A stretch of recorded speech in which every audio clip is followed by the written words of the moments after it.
Pessoal, boa tarde.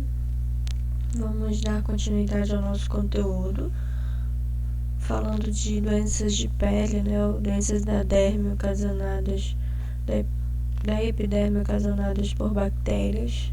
Então, nós vamos hoje continuar falando e vamos iniciar falando do furúnculo. Né? Então, o furúnculo, popularmente conhecido como nascida, tumor, né? E por aí vão os nomes populares que podem ser atribuídos. Na verdade, o furúnculo, ele é uma foliculite, a diferença é que é uma foliculite profunda, tá? Então, ele acomete não só os folículos pilosos em sua profundidade, mas as glândulas sebáceas anexas. Então, é uma infecção mais profunda, bacteriana, que ela começa com o surgimento de um pequeno edema, né, arredondado, que eu coloquei um botãozinho, né, mas é um pequeno edema endurecido, arredondado, avermelhado, quente, doloroso, que vai se transformando, né, em um abscesso de pus. Com o tempo, este pequeno edema, ele acaba sendo drenado, né, a secreção, que popularmente as pessoas chamam de carnegão, mas na verdade é o exudato, é o pus. Então, esse pus, ele é uma massa que se mistura aos restos de pele, né, e consequentemente torna essa região bem dolorosa. O tratamento ele é baseado no uso de antibióticos, geralmente antibióticos locais, mas também podem ser orais ou injetáveis. Um dos antibióticos utilizados pode ser a cefalexina.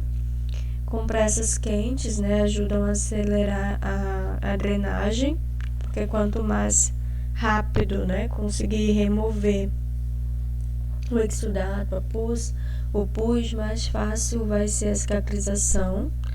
Em alguns casos mais graves, pode haver a necessidade de fazer o corte, né, a remoção dessa região onde aconteceu o furúnculo, por conta até de auxiliar na drenagem mesmo, tá? Então, a prevenção, investir em higiene pessoal e dos familiares, já que às vezes isso pode acontecer pelo uso, né, de lâminas de barbear ou mesmo de feridas abertas. Lembrem que a foliculite ela vai acontecer por esses motivos, traumas na pele que as bactérias têm acesso interno. Limpar e manter as unhas curtas, porque as unhas longas elas acabam tendo uma grande quantidade de bactérias quando não higienizadas corretamente. Nos casos de furúnculo que ficam recidivando, ou seja, acontecem com muita frequência, aí é importante fazer uso de pomadas de antibióticos nas fossas nasais. É necessário visando acabar com as bactérias que ficam alojadas nessa região. Então, no local onde mais geralmente acontece, porque existem pessoas que têm o furúnculo com uma frequência muito grande e sempre nas mesmas regiões, muda pouca coisa de lugar, né? Às vezes nas nádegas, nos olhos. Então, deve ser investigado o motivo, né, de sujidade ou de remoção de pelos dessas regiões, que podem acabar facilitando a recorrência de furúnculos. Aí o médico pode prescrever pomadas, né, para passar nessas regiões, pomadas à base de antibiótico ou até mesmo por ingestão via oral. Então, o furúnculo ele é uma alteração bacteriana, né, uma doença bacteriana muito comum, muito mesmo, principalmente na fase da infância, né, que a criança costuma aparecer muito na parte perianal, na região inguinal. Então, às vezes vai estar associado a pelos, né, que são retirados dessa região de forma brusca, e sem uma higiene correta pode facilitar que as bactérias da superfície tenham portas de entrada e com isso causem essa infecção profunda. Uma outra infecção de pele não é que seja muito comum, mas ela retornou. A gente já tinha conseguido controlar bastante, mas infelizmente há algum tempo novos casos de hanseníase começaram a surgir. É uma doença bacteriana, não é ocasionada por vírus nem por fungos. É uma doença ocasionada por bactéria. O seu agente etiológico, ou seja, a bactéria que ocasiona a hanseníase, é o Mycobacterium leprae.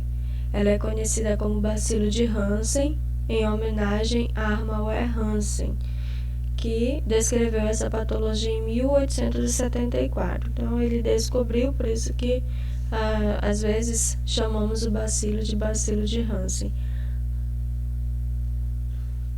Então, esse é o bacilo, né? Esse é o pesquisador. De modo geral, seu período de incubação varia de 2 a 5 anos, podendo ser menos ou mais do que esse tempo. Período de incubação é o período que vai levar para a pessoa começar a manifestar os primeiros sintomas. Ou seja, por todo esse período a pessoa ela não vai apresentar nada, mas ela vai estar portando a bactéria e transmitindo. Porém, uma vez instalada a doença, pode apresentar a forma benigna ou a forma maligna, que são as formas mais graves da hanseníase. Não existe só um tipo, apesar de que a mídia, né, ela geralmente colocava os sintomas, o tipo de mancha, mas é importante saber que não existe só aquele tipo de hanseníase. A bactéria é a mesma, porém ela pode se manifestar de formas diferentes. Então, a mais comum é a indeterminada, a gente vai ver daqui a pouco especificando cada uma delas. A forma indeterminada, geralmente, ela vai surgir com manchas brancas ou amareladas, que geralmente não irão incomodar, passando despercebida pela pessoa, né, que está doente, principalmente por tornarem um local insensível, de forma que a pessoa ela não sente nenhum estímulo, né, ela não tem nenhuma sensibilidade, seja por ferimento ou por queimadura, ela perde sensibilidade nessa região, parcial ou total. Então, 2 aspectos muito importantes que envolvem a doença, sendo, portanto, úteis em função do preconceito que os portadores doentes são expostos. Primeiro, a transmissão da doença se dá por contato íntimo e prolongado com o portador doente. Não é porque eu peguei na mão de alguém que tem hanseníase que automaticamente eu irei adquirir a hanseníase. Para adquirir a hanseníase, tem que ter um contato íntimo, prolongado, geralmente morar, conviver com essa pessoa, compartilhar objetos, para poder dizer que essa pessoa pode ter adquirido essa infecção. E aí, para confirmar, claro, é feito os testes, os exames para verificar a confirmação. Segunda coisa que deve ser levada em consideração, uma vez iniciado o tratamento, a doença não mais se transmite. Então, se a pessoa, mesmo que tenha várias manchas de pele, vocês irão ver que nas formas mais graves, realmente causa deformidades e aumenta o preconceito. Mas é importante todos saberem que a partir do momento que a pessoa ela começa o tratamento da hanseníase e permanece fazendo esse tratamento, ela não vai mais estar transmitindo a doença.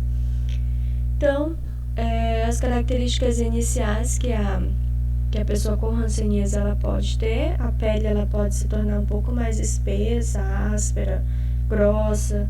Ele pode apresentar madarose, que é a perda dos cílios e perda de sobrancelhas. As lesões mais comuns são manchas pigmentares ou discrômicas, desta maneira aqui, ó, sem formato específico. Resultam da ausência da diminuição ou aumento da melanina, por isso que se torna mais esbranquiçada, mais clara do que a pele, ou depósito de outros pigmentos ou substâncias na pele. Também, outra característica que pode ter é a formação de placas, né? Então, a lesão que se estende em superfície por vários centímetros pode ser individual ou constituir aglomerado de placas, como nós estamos vendo aqui. Uma placa maior, outra placa menor nos pés. Outra característica que pode ter é infiltração, aumento da espessura e consistência da pele, com menor evidência de sulcos. Sulcos são essas linhas que existem nas mãos, existem nos pés, tá? Então, essas linhas a gente chama de sulcos. Limites imprecisos, acompanhando-se às vezes de eritema discreto. surge fundo cor de café com leite, resulta na presença de derme de infiltração celular. Então ela vai se mostrando dessa maneira. Nós vemos a placa aqui, vemos uma infiltração aqui, né, as mudanças no tipo de mancha. Tubérculo, designação em desuso, significava pápulo, nódulo que evolui deixando cicatriz. Na verdade, os tubérculos, que hoje a gente não utiliza mais, essa parte de nódulos, pápulas, geralmente podem se manifestar em casos de hanseníase mais grave. No caso das hanseníases consideradas malignas. No caso, os nódulos eles são desta maneira, né, que seriam os tubérculos, geralmente de 1 a 3 centímetros de tamanho. É um processo patológico que se localiza na epiderme, pode ser lesão mais palpável que visível. Então, nem sempre aqui a gente já está conseguindo visualizar, mas inicialmente nem sempre vai ser visível. Às vezes só tocando que a pessoa vai lá, vai sentir esses pequenos nódulos. Que é a madarose, né? Como a pessoa vai lá, ela fica, ela tem perda de cílios, perda de sobrancelha. Um caso de hanseníase é uma pessoa que apresenta uma ou mais das seguintes características que requer quimioterapia: lesões de pele com alterações de sensibilidade, acometimento de nervos com espessamento neural e baciloscopia positiva. Então, vamos lá. A pessoa com hanseníase, ela pode apresentar essas lesões, né, de formas variadas, e é importante que, fora essas lesões, não é somente porque tem uma lesão, existem muitas outras doenças até que se assemelham a essas placas, às vezes reações alérgicas, às vezes infecções por fungos. Então, geralmente, a pessoa com hanseníase, ela tem a lesão e tem perda de sensibilidade, alterações na sensibilidade no local e na região próxima. E aí pode ter também, tá? O espessamento de nervos, alteração nervosa, isso é mais adiante, nem sempre vai ser um sintoma específico no início. Baciloscopia positiva é o exame realizado para diagnosticar a presença da bactéria. Então, a baciloscopia ela é feita através da raspagem do lóbulo da orelha, que é coletado esse material e levado para análise de laboratório. E também existe o teste de Mitsuda, que a gente aplica 0,1 ml de metsudina por via intradérmica, do jeito que está sendo feito aqui. Aí vai ser avaliado depois de 72 horas se essa pessoa ela teve reação à metsudina, para confirmar ou descartar a presença da bactéria. Então, constitui-se a injeção intradérmica de bacilos mortos, faz-se a leitura após 28 a 30 dias, considerando-se a reação positiva, surgimento do nódulo ou úlceras no local. E aí uma forma de exame clínico, né, até para nível de conhecimento que a gente faz é a verificação da sensibilidade. É importante que você saiba que o teste de sensibilidade que é feito não é só aquele teste que eu cheguei lá e toquei na região, toquei na mancha e a pessoa não sentiu. Não, o teste de sensibilidade que é feito são 3. Teste de sensibilidade térmica, que a gente utiliza um copo de vidro ou um tubo de ensaio. O teste de sensibilidade tátil, que a gente utiliza caneta, algodão ou alguma coisa um pouco afilada. E testes de sensibilidade dolorosa, que a gente usa a agulha. Tá? Então, como é feito esses testes? Então, aqui a gente tem, teste com tubo de ensaio. A gente aquece um pouco a água, não é para deixar muito quente, né? Então, pode ser com tubo de ensaio ou pode ser com um copo de vidro. Então, nós aquecemos um pouco a água e encostamos esse tubo de ensaio, esse copo, na região próxima onde tem essa mancha. Que aí a gente, claro, sem o paciente ver, a gente pede para ele não ver quando a gente vai fazer esse teste, e aí ele vai dizer se ele está sentindo alguma coisa ou não. Então, provavelmente, se ele estiver com hanseníase, ele não vai estar sentindo. O tátil, que é feito com algodão, caneta ou monofilamentos. Ou a gente usa o algodão do jeito que está sendo feito aqui, ou a gente faz puxa um filetinho do cotonete e passa nessa região, porque quando você passa na superfície da pele, automaticamente você sente, né? Bem pouco, mas sente como se fosse algo passando na pele, ou seja, seus receptores sensitivos estão presentes, você está tendo sensibilidade. A pessoa com hanseníase, ela não tem. Eu posso passar bem de leve, eu posso passar um pouco mais forte esse algodão e a pessoa vai permanecer sem sentir. Então, esse é o teste de sensibilidade tátil. O teste de sensibilidade dolorosa, a gente vai fazer com uma agulha, né? Não chegar a introduzir muito, só um pouquinho para verificar se existe alguma sensibilidade dolorosa nessa região. Então, esses são os testes de sensibilidade que é feito. Quando a gente fala que o paciente ele perde sensibilidade, não é porque eu cheguei lá e toquei. Às vezes, se eu tocar com a minha mão, é claro que ele pode ter até uma sensibilidade, porque eu toquei nele. Dependendo do nível de infestação da bactéria, pode ser que ele não tenha uma perda total. Então, é importante quando ele vai até algum local fazer esses exames, que sejam feitos esses 3 tipos de testes de sensibilidade diferentes. Então, quando você se deparar às vezes com uma mancha semelhante ao da hanseníase, é importante você que tem contato, né, ou vai ter contato constante com esse cliente, ter a certeza de que você só vai adquirir se você tiver um contato íntimo e prolongado com essa pessoa, né? Então, às vezes, conversando, a pessoa acaba informando que ela já faz o tratamento e tendo os cuidados sempre de higienizar, armazenar corretamente os materiais que você faz uso, principalmente na pele dessa pessoa. Então, existem 4 formas de hanseníase. A forma indeterminada, que é a forma benigna e a forma mais comum de hanseníase, além de apresentar as características que foram citadas anteriormente, ainda exibe manchas hipocrômicas, ou seja, com formatos diferentes, com ausência de sensibilidade, com parestesia, perda de movimentos em casos mais graves, com ou sem diminuição da sudorese. A hanseníase indeterminada, ela tem essas manchas, como eu mostrei para vocês lá no início, tá? Então, aqui a gente já tem placas bem maiores do que aquelas que estavam no pé daquele paciente. Caracteriza a forma mais branda da hanseníase. O nome pode apresentar manchas planas, né? O doente ele apresenta manchas planas, esbranquiçadas ou até avermelhadas, com alterações de sensibilidade. Se tratada adequadamente, pode não deixar nenhuma sequela. Na maioria das vezes, não vai deixar nenhuma sequela.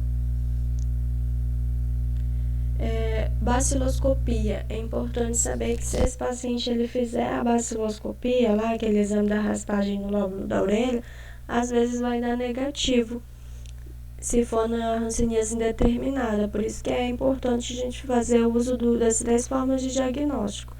O clínico, que é através da sensibilidade, a baciloscopia e também o teste de Metsuda. Um outro tipo de hanseníase é a hanseníase vichoviana.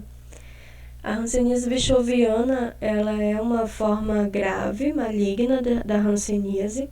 Nesse tipo de hanseníase, o paciente ele apresenta infiltração, né, nódulos, madarose, lesões de mucosa, e também pode apresentar até lesões de vísceras, né, de órgãos internos. Então, a vichoviana, né, ela mostra essa alteração, famosa face leonina, conhecida também como face leonina. Então, ela causa deformidade. Tá? Então, é quando há uma proliferação excessiva do Mycobacterium leprae. Então, quando há esse tipo de infestação, esse nível de infestação que não é tão comum, aí acontece a hanseníase vichoviana. Forma tuberculoide. A forma tuberculoide é uma forma benigna de hanseníase, apresenta placas eritematosas, violáceas, com limites externos nítidos, né? Então, nós vemos aqui, ó, as placas são diferentes daquela da indeterminada, ó. Ela tem uma extremidade, ela forma uma borda na sua extremidade. placas de localização palmar, plantar e facial, uma característica desse tipo de hanseníase. Ela pode se apresentar desta maneira, ela tem as bordas bem delimitadas.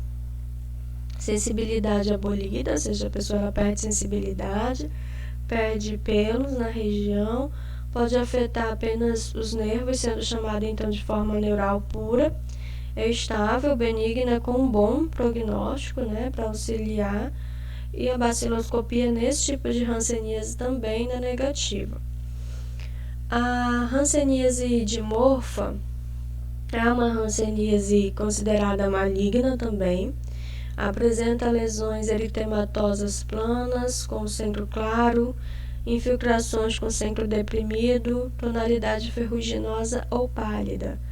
Então, você nota aqui as características dessa alteração de pele. Então, as formas clínicas, as 4 que eu falei para vocês, elas podem ser divididas em paucibacilares e multibacilares. As paucibacilares, elas são aquelas que têm uma quantidade menor da proliferação de bactérias, Então, são as formas mais brandas da hanseníase, que no caso são a tuberculoide e a indeterminada. E não se, por terem menor tempo de tratamento e não transmitirem a doença, por existir pequena quantidade de bactérias na corrente sanguínea, ela vai ser considerada mais branda. E aí as multibacilares, que são aquelas que são consideradas mais graves, exigem tratamento mais longo e são capazes de transmitir a doença porque possuem grande quantidade de bactérias, que no caso entram nas multibacilares a dimorfa e a bichoviana. Outras alterações que uma pessoa com hanseníase ela pode ter, fora as alterações de pele, são dor e espessamento dos nervos periféricos, perda de sensibilidade nas áreas inervadas por esses nervos. Lembrem que os nervos, eles são aqueles transmissores de informações nervosas, de informações do cérebro. Então, se você movimenta a mão, movimenta o pé, porque existe uma informação cerebral para ser feito, para você fazer esse movimento. Então, a pessoa que ela tem danos neurológicos em nervos específicos, ela vai perder alguns movimentos e vai ter algumas limitações. Principalmente nos olhos, mãos e pés, por isso que é um dos locais também onde às vezes nós iremos fazer o teste tátil, que é aquele teste com filete de algodão, passar nos olhos, porque às vezes a pessoa ela perde a mobilidade de reflexo, de piscar quando a gente chega perto, de encostar algo. Então, também a forma de avaliar essas alterações neurológicas é através de testes em outras regiões que nem mesmo estejam próximas à mancha. Perda de força nos músculos inervados por esses nervos, principalmente nas pálpebras, nos membros superiores e inferiores. A transmissão, contato direto com o bacilo presente na saliva dos portadores, nas secreções nasais e nas lesões cutâneas dos doentes. Isso por um período prolongado de tempo, íntimo e prolongado de tempo. Se você não teve um contato íntimo e prolongado com um paciente com uma hanseníase indeterminada ou tuberculoide, você não vai adquirir a doença, tá? Então, quando alguém na família é diagnosticado, geralmente eles pedem para os demais componentes da família fazerem os exames e a injeção, e tomar a vacina. Então, se não estava exposto, se não teve esse contato íntimo e prolongado com salivas, com objetos que tenham presença de gotículas, então não há necessidade de se desesperar. Como não se pega, Então tá aqui, olha, como não se pega. O fato de eu usar ou apertar a mão, abraçar, ter a higiene, manter a higiene de alguns objetos, não é uma forma de adquirir a hanseníase. Como se vai adquirir? Através das vias respiratórias e o convívio prolongado com essa pessoa. Profilaxia, forma de prevenção, pode se dar através das seguintes estratégias: promover desinfecção concorrente dos objetos de uso do portador doente, o isolamento do doente que não estiver em tratamento, isso dentro de casa, né? O isolamento domiciliar de outros componentes da casa. A vacina BCG, lembrando que a vacina BCG, ela não é contra a hanseníase. Ela é uma vacina que atua contra as formas mais complexas de tuberculose. Porém, é comprovado que ela pode ser utilizada de forma profilática para a hanseníase. Aqui eu coloquei só para nível de conhecimento de vocês como funciona a questão dos tratamentos, né, da hanseníase, os medicamentos que são utilizados. A pessoa que faz tratamento da hanseníase, ela tem esses medicamentos que ela vai fazer o uso diário, e esses 3 medicamentos que é a dapsona e a rifampicina, que ele vai fazer uso mensalmente, porque mensalmente ele vai até uma unidade de saúde e o profissional de enfermagem, técnico ou enfermeiro, de preferência o enfermeiro, tem que acompanhar a ingestão desses medicamentos para comprovar que esse paciente está seguindo o tratamento direitinho. Esse daqui geralmente é utilizado nas paucibacilares, um tipo de hanseníase mais comum, que é indeterminada e a de mofa. No caso de multibacilares, que é a tuberculose e a bichoviana, então nesses casos aqui, a dosagem, né, a quantidade de medicamentos é maior, assim como o tempo que vai durar esse tratamento também. Uma outra doença ocasionada por bactéria na pele é o impetigo. O impetigo ele é uma infecção bacteriana superficial da pele muito comum, altamente contagiosa, vista mais frequentemente na face e extremidades da pele de crianças. Acomete após um pequeno trauma na pele ou mesmo após a picada de insetos. Como eu falei, e vocês vão perceber que a maioria das doenças de pele ocasionadas por bactérias justamente por traumas, lesões na superfície da pele, né? Então, lesiona e aquelas por falta de higiene, às vezes, ou a própria unha, ou as próprias bactérias residentes dessa região pode ter acesso interno. No impetigo não é diferente. Então, pode ocorrer sobre outras doenças prévias da pele. Às vezes, o paciente ele estava com uma dermatite, né? Uma inflamação da pele. Às vezes, ele estava com catapora, né? E aí, de repente, ele coçou, a ferida abriu, as vesículas da catapora se abriram, e aí facilitou, se tornou uma porta de entrada para a bactéria. Então, em situações, às vezes, que nem sempre é por arranhões, por falta de higiene, às vezes é porque já tem outras doenças de pele pré-instaladas que não são causadas por micro-organismos e que pode facilitar a entrada de bactérias. Então, fica desta maneira. Geralmente pode acontecer na face, mas pode ser em qualquer parte do corpo. Então, a pele ela fica danificada, né? Ou seja, lesionada, formando crostas, camadas melicérias, por ter coloração parecida com a do mel, né? Então, a gente nota aqui, ó, essa coloração modificada, que não é vermelha, né? Um pouco marrom, por ter coloração parecida com a do mel. Por vezes pode formar bolhas que se rompem quando então se torna impetigo bolhoso. Não há sintomas locais, mas a lesão vai se disseminando para áreas contíguas. Então, olha só, pode haver a lesão, rompimento, né, dessas lesões, que aí nessa fase torna-se extremamente doloroso e desconfortável. Tratamento. O tratamento ele é feito à base da higiene dessas feridas com água e sabão, e quando, devido à umidificação, umidificando na hora dessa higiene, vai facilitar a remoção dessas crostas. Para infecções mais localizadas, pode-se utilizar os cremes ou pomadas com base de antibióticos, que serão prescritos, né, de uso tópico. Em casos mais intensos, profundos, pode ser utilizados antibióticos orais. Então, como tratar o impetigo? Ingerir bastante água, tomar pelo menos um banho por dia, lavar as mãos várias vezes ao dia. Se tiver unhas grandes, cortar, evitar contato com outras pessoas e não cobrir as feridas, porque aí vai vai abafar, vai causar um prurido maior, o que pode tornar isso mais doloroso. Então a gente faz a higiene constante, com água e sabão, se não quiser usar somente água e sabão, porque precisa da higiene mesmo comum. Depois pode utilizar água boricada, soro fisiológico, como se estivesse fazendo um curativo. E a higiene constante.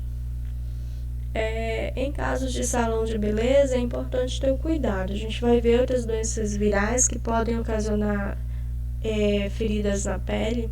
E aí é importante que você sempre observe antes de utilizar qualquer produto ou realizar qualquer procedimento numa pele que esteja apresentando alguma lesão desse nível, né? Que é semelhante ou que é uma infecção bacteriana, fúngica ou viral. Então é importante você fazer essa observação antes, higienizar corretamente, até porque o procedimento diretamente onde estão essas lesões não poderão ser realizados. Consequentemente, você só higieniza, mas os seus materiais que seriam utilizados, você não vai utilizar. E se utilizar, é importante fazer a higiene deles posteriormente. E aí, né, pode se apresentar, como eu falei, não só na face, como também em outras partes do corpo. É raro, mas pode acontecer. Então, essas são as doenças de pele ocasionadas por bactérias. Amanhã nós vamos falar de doenças ocasionadas por bactérias, mas não específicas de pele, mas que podem ser transmitidas também de pessoa para pessoa.